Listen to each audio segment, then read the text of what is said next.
Hello, welcome to another book challenge video with Melissa. Today we will be reviewing The Martian. As special guest, my boyfriend Chris decided he wanted to come talk about The Martian as well, since he's read it too. So he's going to be helping me today. This is the 7th book in my 50 book challenge, which is now increased to a 100 book challenge, so I've got a lot more to read. I'm reading a lot of graphic novels and comics at the moment, but this is the first big book I've finished this year. So what do you think about The Martian? What I think about The Martian, right? The Martian's a very good book. It's extremely well written. It started out being serialised online and was initially available for free. And Andy Weir kind of worked with it over time, and people were commenting on the book as he was effectively blogging it chapter by chapter, and that enabled him to kind of fine-tune some of the more technical aspects of it. As a character study, for me, it doesn't work quite as well as some other books. Exactly. Yeah, the film captures the action really well. The film's a much better medium for this than the book. It's interesting, isn't it? Because it's one of those things you think about. Very few that maybe you look at and you think, in most cases the book is usually better than the movie. But in this case, the film is much better. Yeah, the film is better than the book. Which is not to say the book is bad. It isn't. It really is very good. But I suppose the issue with it is the characters for me. Yeah. So the main character of Mark is just too perfect. He is a Mary Sue, or if you want the male version, a Marty Stew. Which means he's a character that doesn't have any flaws. And as you were saying earlier, before we started this video, everybody in that book is... They're all too perfect. I mean, I don't really like the term Mary Sue, Marty Stew. Perhaps it's because it feels kind of... I don't know. Yeah, and it's one of those kind of fan fiction things, isn't it? And this is clearly, technically it's written very well, so it's not a case of somebody's writing themselves into the novel like you might think. But... He is too perfect. He never feels in danger. No, he doesn't. Which is obviously a problem. Everything's fixed within 3 pages usually. And I might be, because this book was self-published, that maybe that's part of it. Maybe because he didn't have as much editing as a normal book would, that no one went, maybe that guy's just a little too perfect. But who knows? So then I think possibly my feeling is that maybe there was so much focus on the technical aspect that the characters perhaps are a slightly weaker part. And again, it's important to put it in perspective. We're not saying, as I said, that these are bad characters. We're not saying that they are badly presented. But we are saying that maybe it could have been a stronger effort overall if perhaps they'd been... some danger. If it felt... And the other thing, as we were saying, was that there doesn't feel that there's a tremendous amount of conflict in the book. And all right, in the same way that like Titanic is a whole bunch of people against the iceberg, The Martian is one man against Mars, but it doesn't. Not really against Mars. It's just him living there. He just kind of lives his life. And this is it. He doesn't feel tremendously under threat. He makes the kind of mistake. Are we in spoiler mode here? Oh yeah, we're in spoiler mode. Okay, so we can go ahead and. Spoil. Yeah, so he makes a mistake early on when he's setting up the water collection. And he manages to accidentally blow a hole in the side of his habitation complex, which is quite funny when you think about it. And then it's very much kind of, what do we use? Oh, we'll just stick a bit of, moon landing parachute on the side of it and do it up with duct tape. Yeah, duct tape solves everything. Yeah, and all right, it's a cliche that duct tape solves everything, so you probably really enjoyed writing that bit. And as I said, I'm not... Reminds me of Red Green from Canada. And I'm not doubting for one moment that it would work, because as I said, there's an awful lot of people who are very knowledgeable who got on that blog who were saying to them, no, that wouldn't work, so you have to do X, you have to do Y. But it just, as I said, there's too much kind of, the lad is a botanist. And an engineer. Yeah. That's why he can fix everything in the world. You were particularly knocked in the bit in the film where he starts communicating via the hexadecimal. It's like, how do you know that? I've never heard of it before. Program, and you're sitting there and I'm a nerd, so I've never heard of it before. So what is this? And it's like... how do you know this? And there was a couple of bits in the book where he manages to accidentally tip the kind of car thing that he's driving, the Mars rover. The rover, And he manages to tip that, and they don't really and nothing gets broken. It's all okay, even though the thing's got a balloon on the top of it, it doesn't pop. Yeah. And it's just fine. And he just keeps going on, just like nothing happened. I read it as part of my local book club a few months back before the film, before it was kind of huge, I suppose, for want of a better word. And I think we all kind of felt kind of pretty much the same way. We really liked it. I think it got an average marker somewhere like 7, 8 out of 10, Yeah. which is a very Which reasonable I would not mark. give it a 7, 8 out of 10. I would give it probably a 7.5 because, as I said, it is well written. It is technically, as I said, I'd very give it a 6 very at the sound. most. I think there's some bits that really let it down. Everything that's NASA lets it down. Every time they go back to NASA, you lose a bit of the book. You lose some of the actual interesting parts of the book. For me, it wasn't the story I was expecting to read, I suppose. I wanted, or I was expecting a story that was either going to be entirely him on Mars with nothing else, as in him necessarily... But it's a Robinson Crusoe story. But it isn't, because very early on, he makes contact and he loses it again for a little while. I know, but he never always watching him. He never shows signs of loneliness or anger or sadness. And I get, obviously, that an astronaut would be tested, so they would find someone who wasn't necessarily naturally given to those things. But this is a once in a lifetime, once in a generation thing. This isn't the sort of thing you could test for in that kind of... How would you feel if you were abandoned alone on Mars for 5 years? He needed a Winston, like in the Castaway, so something to talk to. He needs to at least... And I thought in the movie, he talked to the actual Mars rover that he dug up more.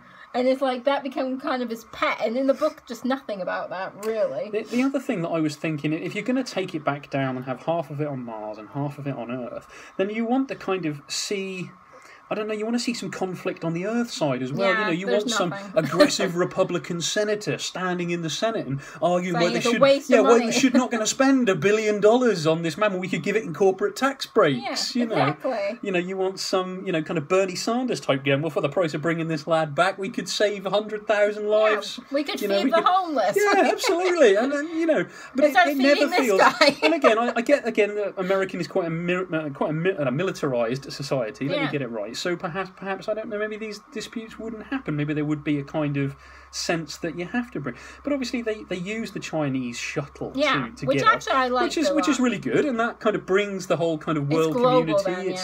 But again, there's no sense of the China. There's no somebody on the Chinese side going, "Oh, I don't think we should do that." And it's like only for like a second. There's no. And as I said, it's just how you generate that tension, isn't it? And the movie generates tension really well, especially in the kind of closing stages. Yeah, exactly. Even when you know what's going to happen. But you're always sitting there thinking, Sean Bean's wrong. there, somebody's going to die. And you're sitting there thinking, they really missed a trick. They could have dropped a rock on him, couldn't they? When the other ship crashed, it could have fell on him. That would have been brilliant, wouldn't it? If it actually literally come down and landed on Sean Bean. Would have been great. That would have been excellent. Seriously, the entire whole of the cinema world would have pissed themselves laughing at that moment. And Matt Damon, you need to stop getting stranded in places because it's costing too much money from the U.S. government. Come on, Matt Damon, sort yourself out. Isn't somebody keeping a count somewhere on the internet of how much it's actually cost to save Matt Damon from everything? 2 space things we've had to save you from, and World War II. So seriously, Matt Damon, sort yourself out. At least start paying for your own rescue missions. You're right, Matt. I quite like you because you're a union guy. So. Nah. But I do like how it's told on the different souls, so the different days, and how the story is broken up in that way. It's different than chapters, and I do like that it's kind of like a diary rather than just seeing the action, except for the NASA parts as well, which are the boring parts. I didn't mind when they went to the other astronauts as well. I don't mind them. I thought they were okay, but they all seemed a bit too perfect as well. Yeah, there's no conflict with them either. The only bit of conflict is the entire thing is where the guy kind of goes against instructions and inserts his own flight path into the computers. Yeah. Completely. And everyone's kind of okay with that. And it's like, this is the bit of you just go, that's fine. I've just completely changed the whole course of this entire mission. I've jeopardised the lives of everybody on board. But we're doing it. But we're cool. We're doing it now. And fine. Well, they made that decision, and I do think it let it down by not having the movie ending. And I know the book was written first, but the movie ending I like more, that they get to Earth and you see what each astronaut's done after they get back, and I like that, especially the 2 that got together. That was sweet. And then the other one that was going to go back on the next mission, and you see Mark teaching a lecture about botany, and it's quite a nice Sean Bean's on the golf course. Yeah. And this you lose it because you get to the end and it's like, yep, you saved the end. And it just feels really rushed. But maybe it's a writing thing, isn't it? Because they tell you these days, if you're going to self-publish contemporary, start with the action, end with the action. Yeah. So maybe that's just maybe that's just a book but we don't know if thing. they actually make it home then. They might run out of food halfway. Is there going to be a sequel? Yeah, there could have been a sequel. The Martian 2, you know, they're just about to come home, they all crash. Yeah, you know, they all could be crash. eating They all one die. another. Yeah, they end up living on a comet on their way home to Earth.